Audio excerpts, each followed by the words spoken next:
How to change tone of voice in AI Sonic. If you have been using the AI Sonic application and wondering on how to change the tone of it, don't worry. In this video, I will show you how to do it, so let's get started. First of all, open the AI Sonic application.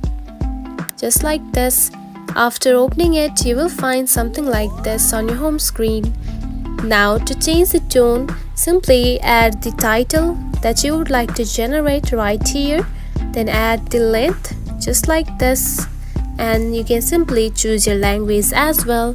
And to change tone right here, simply tap on to default right here, and from here you can simply change the tone of the topic. Now choose one just like this and tap on to generate. And after doing that, you will simply change the tone of the voice on this app.